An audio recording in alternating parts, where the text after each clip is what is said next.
దాకా 7 లిస్టులు రిలీజ్ చేసిన జగన్మోహన్ రెడ్డి 7 లిస్టుల్లో కూడా ఎక్కడ రోజా పేరు ఇంకా చేర్చలేదంటేనే ఆవిడ పొలిటికల్ కెరీర్ ఒక వెంటిలేటర్ మీద ఉంది అని చెప్పి కూడా తెలుసుకోకుండా ముందుకు వచ్చి మైక్ దొరికింది కదా అని చెప్పి చంద్రబాబు నాయుడు గారు టూరిస్టు, చంద్రబాబు నాయుడు గారికి డిపాజిట్లు రావు, లేకపోతే చంద్రబాబు నాయుడు గారికి ఏమీ చేయలేకపోయారు, ఈ పార్టీ ఇంకేం ఉండదు, పడుకోబెట్టేస్తాం మేము ఈ పార్టీని అని చెప్పి పిచ్చి కోతలు కోస్తున్న రోజాకి ఒక్కసారి మళ్ళీ గుర్తు చేస్తున్నాను. మీకు గుర్తుంటే జస్ట్ ఒక నెల రోజుల క్రితం అనుకుంటా మీ సొంత కౌన్సిలర్ ప్రెస్ మీట్ పెట్టి మొహం మీద ఊసినట్టు చెప్పింది, నా దగ్గర 40 లక్షలు కొట్టేశారు అని చెప్పి. ఈ రోజు దాకా దానికి సమాధానం ఇవ్వగలిగావా? అదే చంద్రబాబు నాయుడు గారి గురించి వచ్చినప్పుడు స్కామ్ చేశాడు, జైల్లో ఉన్నాడు, ఇంకా రానేమో బయటికి, ఆయన పైన అయిపోయిందని చెప్పి నోటుకు వచ్చినట్టలా పిచ్చివాడు వాగావు. మరి ఈరోజు నీ పరిస్థితి ఏంటి? నీ సొంత కౌన్సిలర్ మాట్లాడితే కనీసం నీ పార్టీ వాళ్ళు కానీ నీ సంబంధించిన క్యాడర్ కానీ ఏ ఒక్కళ్ళైనా నేను సపోర్ట్ చేశారా? ఏ ఒక్కళ్ళైనా నీ మీద జాలిపడ్డారా? ఇది అబద్ధం అని చెప్పగలిగావా? నువ్వు చెప్పగలిగావా? నీ ప్రెస్ మీట్ పెట్టి చెప్పగలిగిందా? నువ్వు నమ్ముకున్న నీ సోషల్ మీడియానో లేకపోతే నీ సాక్షి మీడియానో చెప్పగలిగిందా? అలాంటి రోజా విజనరీ అయిన చంద్రబాబు నాయుడు గారి గురించి పట్టుకొని డిపాజిట్లు రావంట. ఎందుకమ్మా జగన్మోహన్ రెడ్డి మళ్ళీ ఎలా గెలుస్తాడు? ఏం చేసినంత గెలుస్తారు?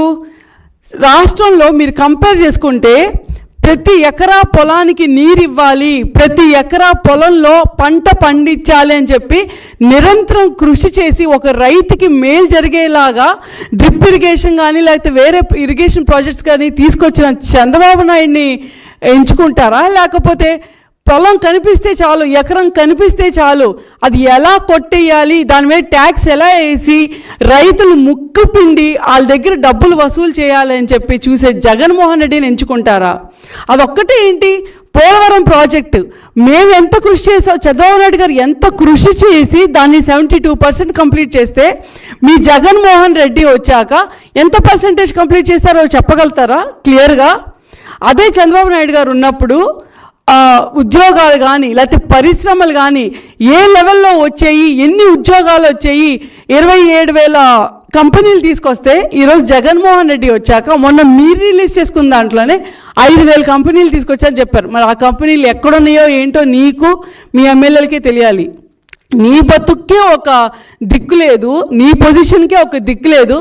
నిజంగానే కనుక నువ్వు నీకున్న టర్మ్లో ఒక మినిస్టర్గా ఉన్న టర్మ్లో నిజంగానే డెవలప్మెంట్ చేసి ఉంటే ఎవరైతే నీకు ఓట్లు వేశారో నగిరి ప్రజలు వాళ్ళ కోసం నిజంగానే నువ్వు పనిచేసి ఉంటే ఈరోజు నీకు సర్వేలో 0 మార్కులు అయితే ఇవ్వరు.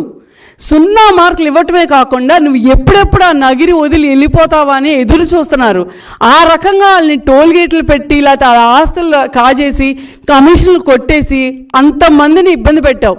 అంటే నిన్ను అందరూ డైమండ్ క్వీన్ అనో ఏదేదో సోషల్ మీడియాలో అంటూ ఉంటారు. నీ కరెక్ట్ టర్మ్ ఏంటంటే కరప్షన్ క్వీన్. ఎందుకంటే జగన్మోహన్ రెడ్డి అనే వ్యక్తి ఇప్పుడు కూడా నీకు సీట్ ఇవ్వకపోయినా నిన్ను వాడుకొని వదిలేశాడని తెలిసిన నువ్వే కాదు, వాళ్ళ పార్టీలో సొంత ఫ్యామిలీ మెంబర్స్, వాళ్ళ చెల్లెమ్మకి, వాళ్ళ అమ్మకి, వాళ్ళ బావకి, లేకపోతే వాళ్ళ బాబాయ్కి, వాళ్ళ బాబాయ్ కూతురికి జరగని న్యాయం నీకు జరిగిద్దని ఇంకా నమ్మి కూర్చుని మైకుల ముందుకు వచ్చి చంద్రబాబు నాయుడు గారినో లేకపోతే పవన్ కళ్యాణ్ ఇంకా విమర్శిస్తున్నావు చూడు, సిగ్గేస్తుంది, చూస్తే జాలేస్తుంది. రేపొద్దున ఇప్పుడు నువ్వు చూస్తున్నావు సొంత మీడియానే, సాక్షి మీడియానే నన్ను వదలట్లేదు, నా మీద పిచ్చి పిచ్చిగా మాట్లాడుతుంది అని చెప్పి షర్మిల గారు చెప్పినట్టు రేపొద్దున నీ బతుకి దిక్కేంటి? నువ్వు కనుక అడుగు బయట పెట్టి చూడు ఆ పార్టీ నుంచి, నీ మీద సోషల్ మీడియా ఎన్ని రకాల ప్రచారాలు చేసిద్ది, నీ మీద వీడియోస్ రిలీజ్ చేసిద్ది, నిన్ను, నీ పిల్లల్ని, నీ ఫ్యామిలీని మొత్తం బయటకు లాగకపోతే టీడీపీ పార్టీ అనుకున్నది జరగదు. శాండ్ విషయంకి వస్తే ఫ్రీగా ఇచ్చారు అని చెప్పి శాండ్ స్కామ్ అని చెప్పి పిచ్చుకొక్కల్లా వాగారు. అదే శాండ్ వల్ల ఎంత కన్స్ట్రక్షన్ పెరిగింది, ఎంతమంది వర్కర్లకి రోజువారీ కూలీలకి ఎంత మేలు జరిగింది. అది ఇప్పుడు మీరు వచ్చాక అదే శాండ్ స్కామ్లో 40,000 కోట్లు కొట్టేశారు. అలాంటి జగన్మోహన్ రెడ్డి పెద్ద గొప్పోడైనట్టు నిద్ర లెగిస్తే గెలుస్తాడు ఏంటమ్మా నాకు అర్థం కాదు. ఇన్ని చేసినోడు గెలుస్తాడా? ఇంతమంది ఉసురు పెట్టుకున్నాడు గెలుస్తాడా? కనీసం ఎంప్లాయీస్కి నెల శాలరీస్ కూడా ఇవ్వలేడు, పెన్షన్దారులకి వాళ్ళ పెన్షన్ అమౌంట్ కూడా ఇవ్వలేడు, డ్వాక్రా మహిళలకి వాళ్ళ సేవింగ్స్ కూడా ఇవ్వలేడు, విలేజ్ డెవలప్మెంట్ కోసం రిలీజ్ చేసిన ఫండ్ పంచాయతీ ఫండ్ కూడా ఇవ్వట్లేదని చెప్పి సొంత పార్టీ పేరుతో గెలిచిన మీ పంచాయతీలో సర్పంచ్లే ఈరోజు మొహం మీద వస్తున్నారు. మా దగ్గర రూపాయి లేదు, మేము మమ్మల్ని ఎంచుకున్న ప్రజలకి ఏం చేయలేకపోతున్నాము, మా గ్రామాలకి ఏం చేయలేకపోతున్నాము అని చెప్పి. అలాంటి జగన్మోహన్ రెడ్డి అంట ఎంతో నీతిమంతుడంట, అందరికీ అన్నీ చేశాడంట, రేపొద్దున గెలుస్తాడంట.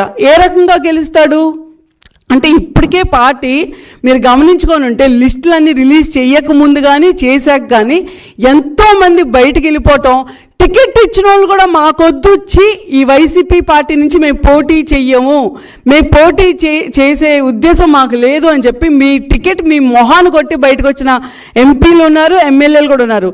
మరి ఇంతమంది తెలుసుకొని బయటకు వచ్చారు. అయినా సరే ఇంకా మరి నువ్వు ఏ నిద్రలో ఉన్నావో ఏ ఊహలో ఉన్నావో నాకు తెలియదు, నీ మొహం మీద నీళ్ళు చల్లి మరి లేపి చూపించాలని తెలియదు. కానీ పార్టీ, మీరు, ఎమ్మెల్యేలు మొత్తం చెప్తున్నాను, రోజా నుంచి జగన్మోహన్ రెడ్డి వరకు కూడా ఏ ఒక్క ఎమ్మెల్యే గెలవాలన్నా ఎంత కష్టపడాలి, ఎంత కింద పడి దొల్లాడినా సరే గెలిచే పరిస్థితే లేదు. కాసుకొని ఉండండి. ఊరికినే మైకుల ముందుకు వచ్చి ఎమ్మెల్యేలుగా ఉండి ఈరోజు దాకా ఒక్కరోజు కూడా ప్రజల కోసం పనిచేయకుండా, ఏది మీరు పవర్లో ఉన్నప్పుడు కూడా ఏదో అపోజిషన్ తిట్టడానికి మాత్రమే పవర్ ఉందని చెప్పి ఎంత దుర్వినియోగం చేశారో అంత దుర్వినియోగం చేశారు. ఇలా మీరు చేసిన ప్రతి దానికి రేపొద్దున ప్రజలు 2024 ఎలక్షన్స్లో మీకు వచ్చే డిపాజిట్లు కానీ మీకు వచ్చే సీట్లు బట్టి వాళ్ళు మీకు సమాధానం చెప్తారు. ఇప్పటికైనా తెలుసుకుంటే మంచిది. రోజా లేదు నువ్వు బయటపడలేదా, అదే మురికోపంలో పడి ఏడుస్తానంటే ఏడు, ఎలాగా అక్కడ కూడా నేను ఉంచట్లేదు, బయటికి గెంటేస్తానని చెప్పి బయట అంతా ప్రచారం జరుగుతుంది.